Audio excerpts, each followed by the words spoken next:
Police system in South Korea. Short detail about South Korea. Officially, the Republic of Korea is a country in East Asia, constituting the southern part of Korean Peninsula and sharing a land border with North Korea. The name Korea is derived from Goguryeo, which was one of the great powers in East Asia during its time. South Korea is a highly developed country and the world's 11th largest economy by nominal GDP. Its citizens enjoy the world's fastest internet connection speeds along with the world's second-best healthcare system. Since the 21st century, South Korea has been renowned for its globally influential pop culture such as K-pop and TV dramas, a phenomenon referred to as a Korean wave. Overview of police system in South Korea. South Korea's policing system, managed by the Korean National Police Agency or KNPA, maintains law and order throughout the country. It operates under the Ministry of the Interior and Safety, featuring a hierarchical structure with various units in cities and towns. The KNPA handles crime prevention, investigation, traffic control, and emergency responses. Specialized units, including cybercrime and riot police, are part of their framework, emphasizing community policing, offers engage with local communities to build relationships and address concerns. South Korea integrates advanced technology like CCTV into policing. Officers undergo extensive training and education. Generally, the police enjoy the positive public perception but face challenges such as adapting to evolved crime trends and balancing security with individual freedom. Name of Police Agency of South Korea. Korean National Police Agency or KNPA.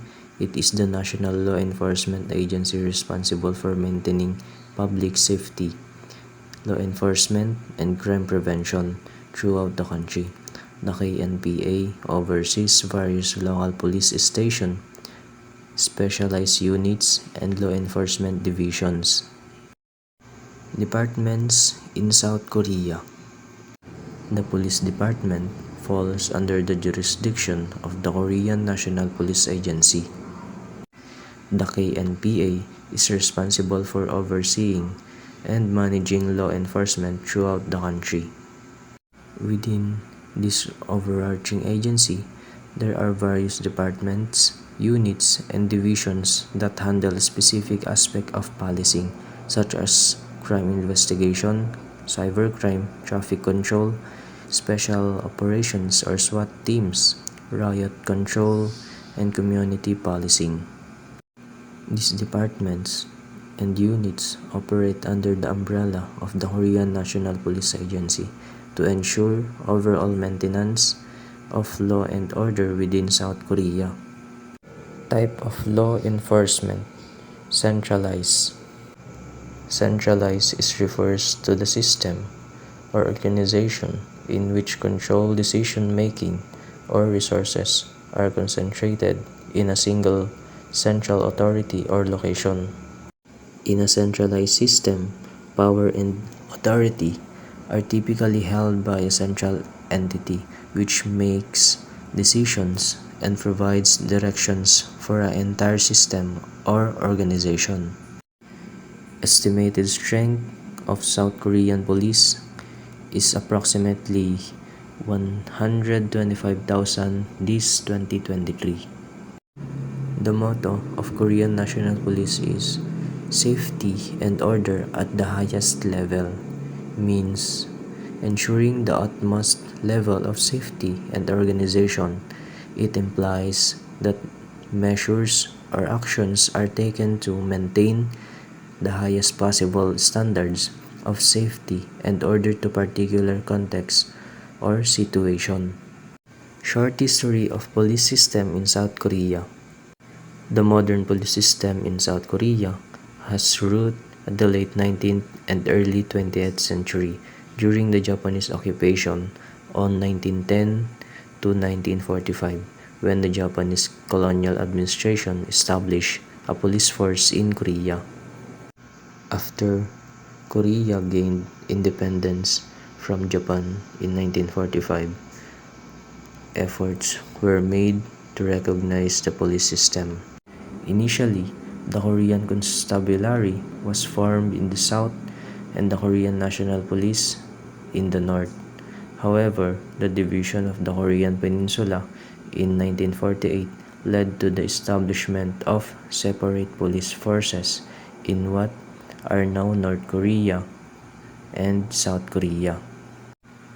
In the years following the Korean War, on 1950 to 1953, the police system of South Korea is underwent substantial changes and expansions. The police force of South Korea expanded, modernized, and evolved to meet the country's needs during its recovery and development.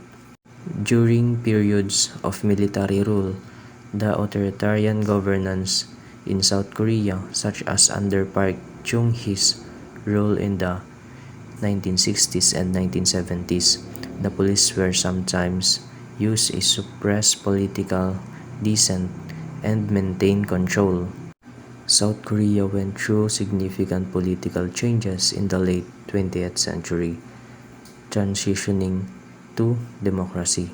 The police system adapted the changing societal needs and demands for greater accountability and transparency. This is the organizational structure of South Korea. The Commissioner General, Public Relations Bureau, National Police College, Police Comprehensive Academy, Central Police Training School, and National Police Hospital. Deputy Commissioner General is Planning and Management Bureau, Inspection Bureau, Computers and Communication Bureau, and Foreign Affairs Bureau. Police Administration Bureau is Police Administration Division, Personnel Division, Education and Training Division, and Equipment Division.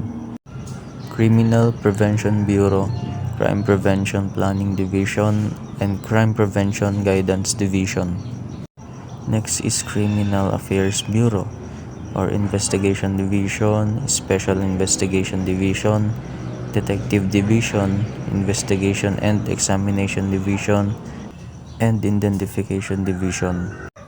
Public Security and Traffic Bureau, Public Security Division 1, Public Security Division 2, and Protective Security Division. Deputy Director of Traffic is Traffic Planning Division and Traffic Safety Division.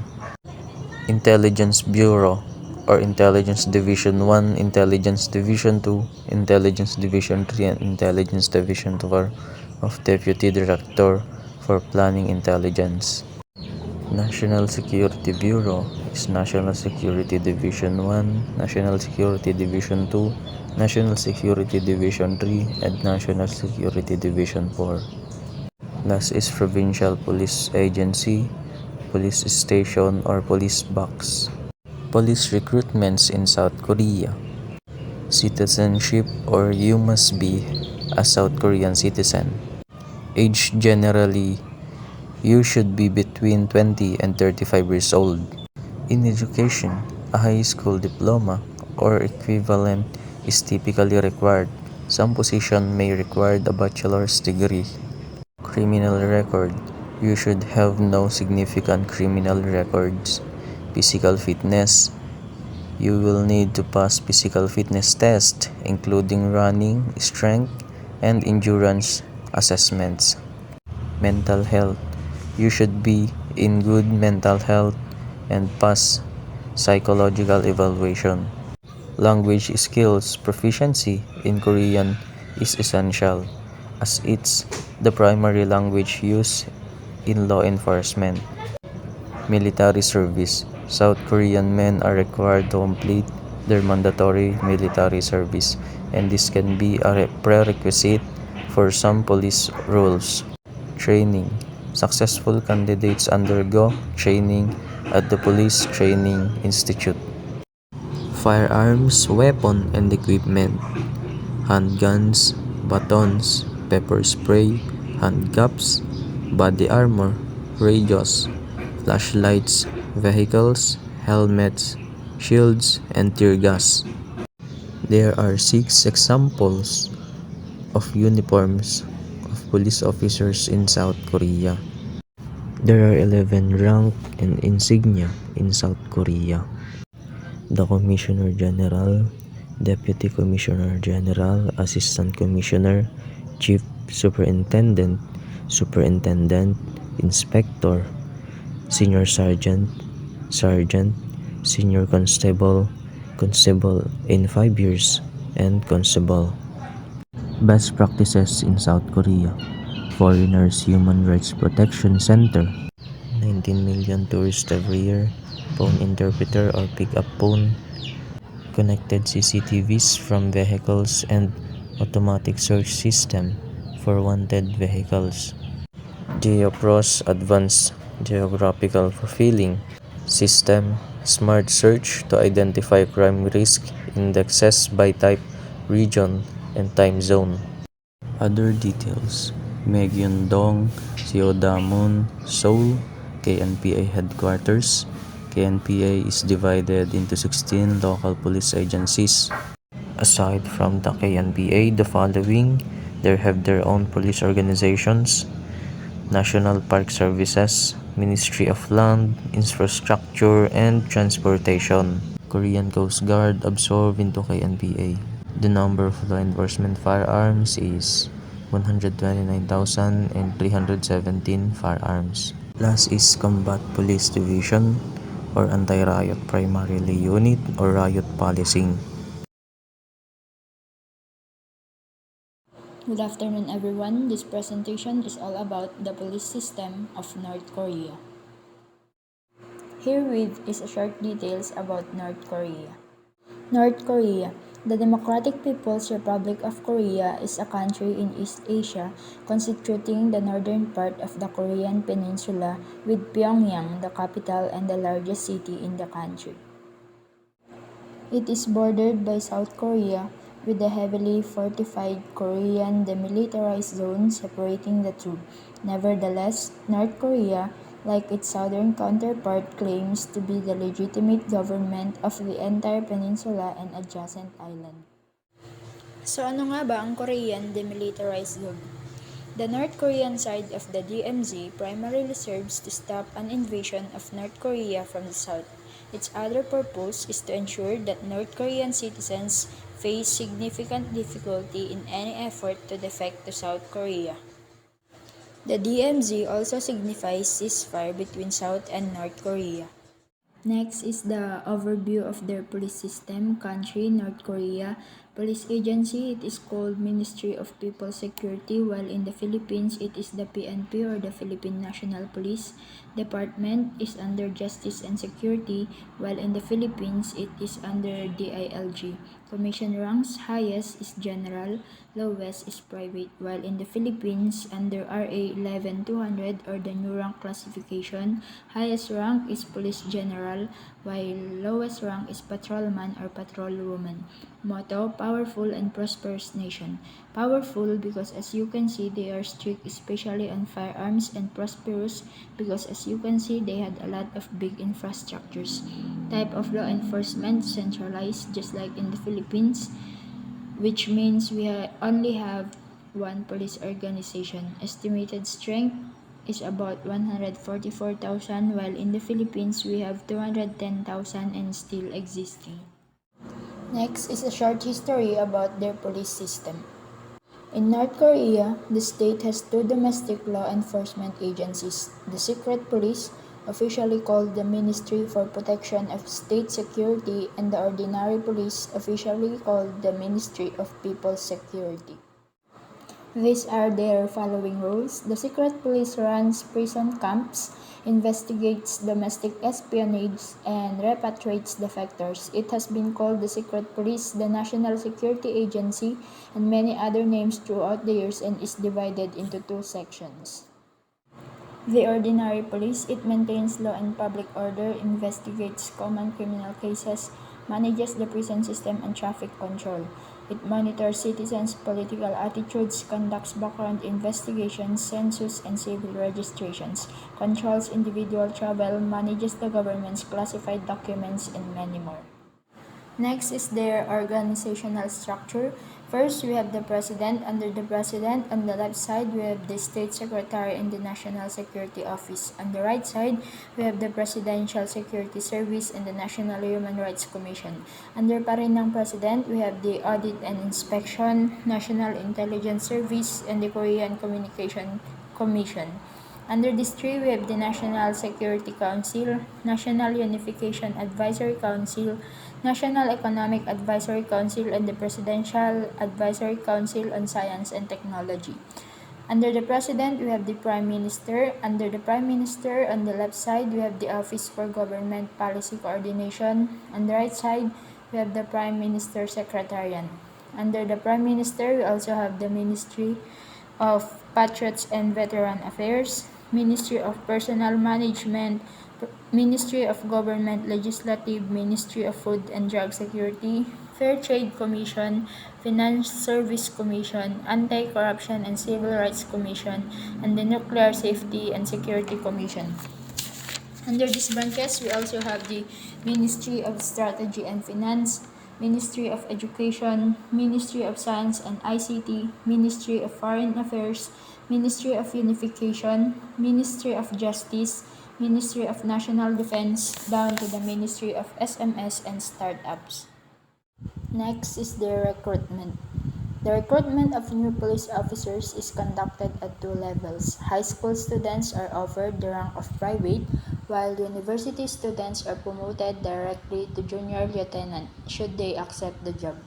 Ang mga nasa high school ay ina-offeran ng private rank, which is the lowest rank, while those university students is for junior lieutenant, which is mas mataas kaysa private. Ang mga junior officers ay inuutosan ang mga privates kung saan kailangang sundin ng mga private yung mga senior. Kung ikukumpara ito sa Pilipinas ay parang katulad ng nasa PNP, kung saan ang katumbas ng mga private students ay ang mga plebo, ang mga nasa higher university students ay ang mga upper class or world class, kung saan ang mga plebo ay kailangan nilang sundin ang upper class. Sunod ay ang mga larawan ng mga firearms, weapons, and equipments ng North Korea.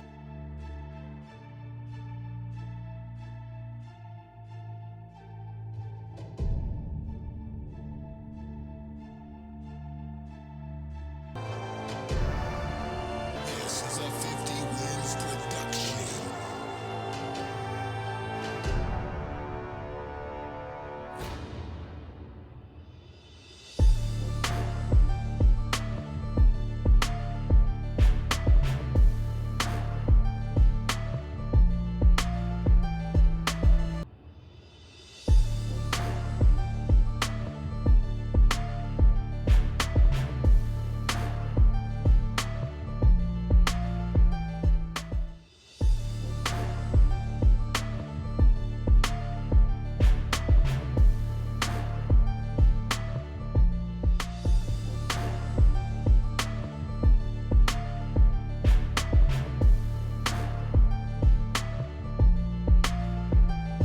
Next is their uniforms.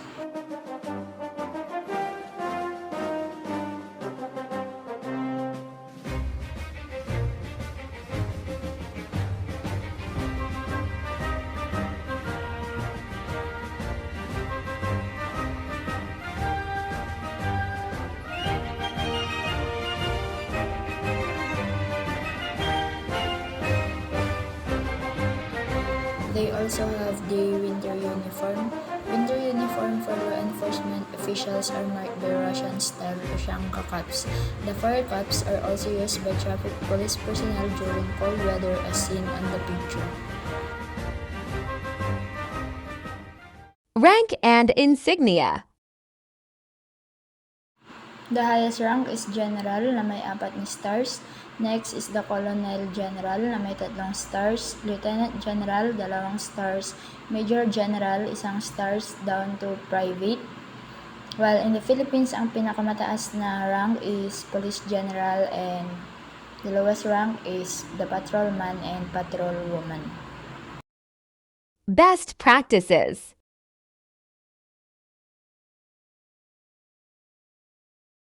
You cannot disrespect past or current leader as they are viewed. As God never mention their names even if it is positive because it's an extremely sensitive topic. Ladies as traffic enforcers.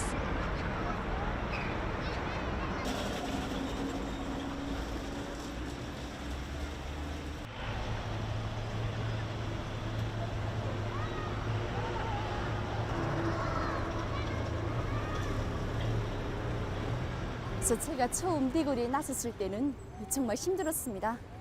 그래서 오고 가는 사람들과 모든 차들은 다 저를 보는 것만 같았고 저에게로 오는 것만 같았습니다.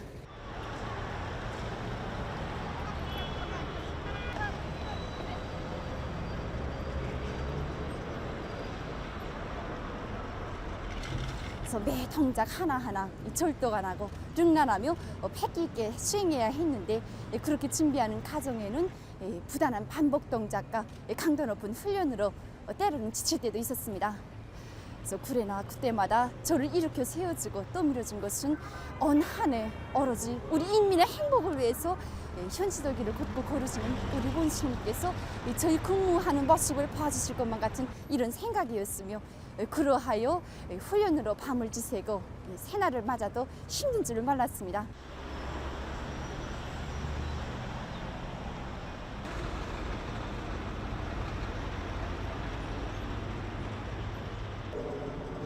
These traffic ladies are iconic in Pyongyang.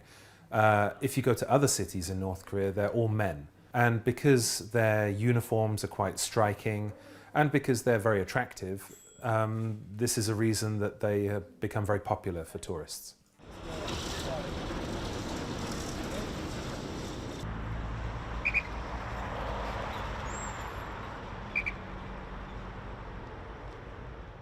Officers showdowns.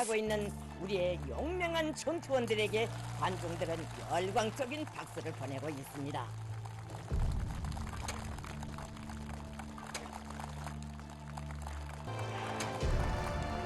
This is a 50 Wins production. 원수들이 이 땅에 덤벼든다면 조국의 평온을 지켜 한번 그대로 우세 주목이 되고 번개 같은 필수가 될 굳은 교리가 가슴마다에 비껴 있습니다.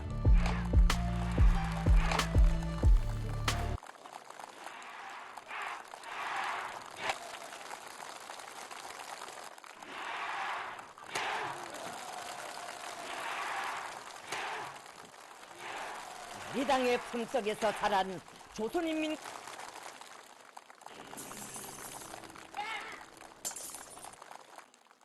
우리 전투원들은 경의하는 최고 사령관 동지께서 안겨주신 담력과 배짱, 천한 무적의 억센 힘과 용맹을 더 억세게 벼려갈 불같은 결의에 충만되어 있습니다. Mass surveillance.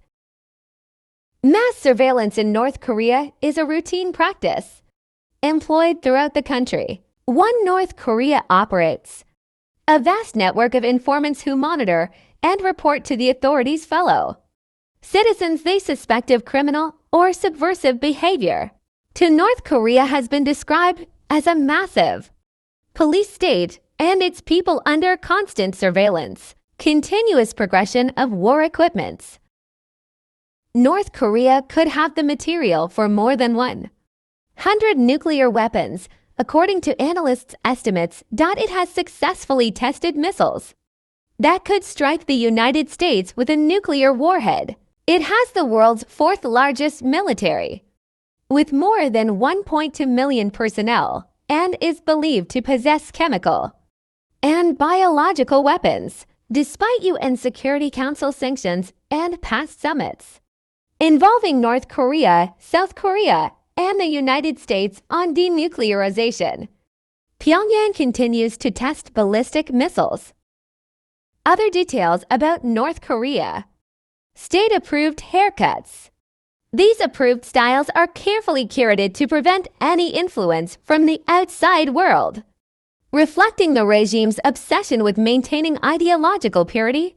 No internet access nation strictly controls the internet, providing access to only 28 websites, primarily filled with government propaganda. 3 generations punishment regime employs a system known as 3 generations of punishment, which means that if one family member is found guilty of a political crime, their parents, children, and even grandchildren can also face imprisonment or exile to forced labor camps. Monopoly in information. There are just 3 government-controlled television channels available in North Korea. Mandatory Kim family portraits in the event of a house fire.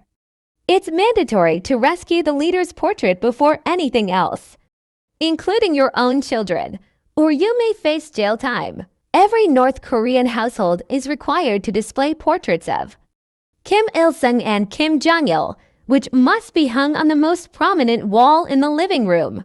1. Between 150,000 and 200,000 North Koreans live in prison camps surrounded by electrified fencing, according to South Korean government estimates and Human Rights Watch. The worst camps are for those who commit political crimes, and offenders can have their entire extended family imprisoned with them. 2. Only military and government officials can own motor vehicles.